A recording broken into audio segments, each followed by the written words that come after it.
Today, we are going to be talking about the different weapon types that currently exist in the game. As of right now, everything can be broken down into melee, ranged, and magic, with some weapons that represent multiple categories. Melee weapons. To no surprise, melee weapons are designed to be up close and personal. They're going to come in two varieties. There's the swinging weapons, like the stick, which has a nice arc in front of it, to something a little more direct, like the wooden spear, which is more singular targeting. Now, let's talk about the stick, for instance. As a swinging weapon, it has an arc in front of it, it can hit multiple enemies, it attacks pretty quick, and swinging weapons generally have decent knockback. The copper short sword is a direct upgrade to the stick, and you'll probably find yourself using it, at least at the early parts of the game, for its decent damage and okay knockback. An alternative to that is the wooden club, which is a lot slower, has a slightly bigger range, but a lot more fun knockback, and can really knock things around. For those who like risk and reward at its highest degree, there's the copper dagger. This little guy has very, very short range, very small hitbox, but can attack fairly fast and will have a higher critical chance than other weapons. You're going to have to really work on your dodging here because the knockback from a dagger is not very high. You can use a wooden spear if you want to have the same type of playstyle, but be a little more safer about it. The spear has pretty decent range. It's actually longer than most swinging weapons, but it doesn't have a very wide arc, so you're not going to hit multiple enemies with this. Well, unless you line them up. It's a really fun weapon to use, and I hope people give it a try because having to navigate around and poke at a distance is quite fun. This is the leather whip, and this represents the longest stabbing sort of hitbox, even though it's not actually stabbing damage, but it's long and it's narrow. And I'm still working on the art for this. It kind of looks like the seashell or something. But the whip is actually really good. It's really strong in this early form. Nothing can really get close to you. The knockback isn't that bad, but you can just walk backwards and whip everyone, and it's a fun time. So high risk, high reward, with exception of the whip. You're probably going to find that the whip's not going to have much knockback at all and do less damage probably to enemies just because that range is actually really, really good and you can be really safe while using it. But that's pretty much what you're going to expect from melee weapons is swinging or stabbing, or in the case of daggers, high risk, high reward. It's going to be a fun time.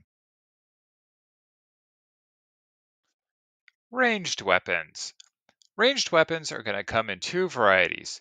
You're going to have your more safer and weaker infinite ammo choices like the rocks with a short range, small amount of damage, but endless ammo, and you can just hold the button down, to things that require a little bit more management. The wooden bow, for instance, is a lot better than the rocks across the board. The range is further, the damage is higher, and the speed of the projectile is pretty decent too. And you can use the bow to take on many different enemies without much effort outside of dodging ranged attacks.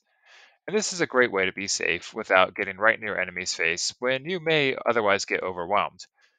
The wooden bow, however, requires arrows to use, and as you attack, you'll run out of arrows eventually and be unable to use the bow anymore. For those who want to specialize in ranged attacks, you'll probably want to stock up on arrows or have something like the rocks as a fallback for when you do run out of ammunition. Unlike melee weapons, there's not a lot of high risk, high reward. It's more of just managing your ammo, staying back, and staying alive. With that in mind, ranged weapons are still a lot of fun to use. Now let's talk about magic weapons. Magic weapons are kind of interesting because, as you may expect, based on how much magic you spend or how much is required per magic weapon, a lot of different things could happen. Magic could have short range, it could have long range, it could do high amounts of damage, it could heal you, it could potentially apply status effects, and do all sorts of things. This is a magic book, for instance. This is going to be one of the kind of weapon types. You're probably going to find books and rods. And this right now just shoots out the same slow moving projectile that the fairies use when you encounter them. I'm out of magic already, but these just kind of go forever until they hit something, and that's one type of magic that may exist later. I may get rid of this. I don't know. I just put this in as kind of a how quickly can I make a magic weapon sort of thing. Certain things to note is that while magic weapons like the magic book require magic to use, this can also be applied to other weapons. For instance, we could have a magic spear, and you may encounter this. A spear that you can only use when you have magic and requires magic to use. Um, what you'll find with these weapons is probably going to be additional effects, maybe ranged attacks, or something else that makes the weapon stand out from its more regular melee counterparts. I probably won't go as far as to put magic as a requirement on a bow that already has a requirement of arrows, because that seems pretty intense, and having to manage two resources at the same time, I think maybe bordering on less fun and more annoying. But it is an option in case things get that complicated.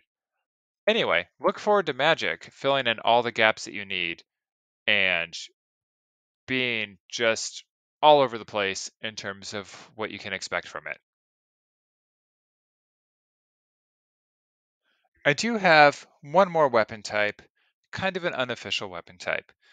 Throughout the game, you will encounter things that you can use as items. One of these items is a bomb. And this isn't the final art and this isn't the final effect and everything, but bombs are pretty strong. And when you set them, they shake and explode. Um, they also have a flashing effect that's implemented right now, but you can use these to take out enemies fairly effectively, and they're really cool. One thing they note about items that you use as weapons is that they don't know friend or foe. So placing a bomb too close can end, well, uh, poorly, to say the least. And those are the primary weapon types in the game so far. There are other ways of dealing damage and attacking that I'm going to be implementing down the line, but I have nothing to show for it right now, so keep that in mind as you look and think about the prior weapon types that I just showed. Hopefully something in there appealed to you. Hopefully something matches your play style. Um, if not, let me know and I'll see what I could put in there. But, magic ranged and melee is kind of the bread and butter of every game's combat, so having all of those represented in some way is pretty important. But if I'm missing something like, super obvious for some reason, I will absolutely make sure that gets put in as well. But thank you for watching this tiny video on weapon types and expect a lot more coming down the lane, road, pipe, something.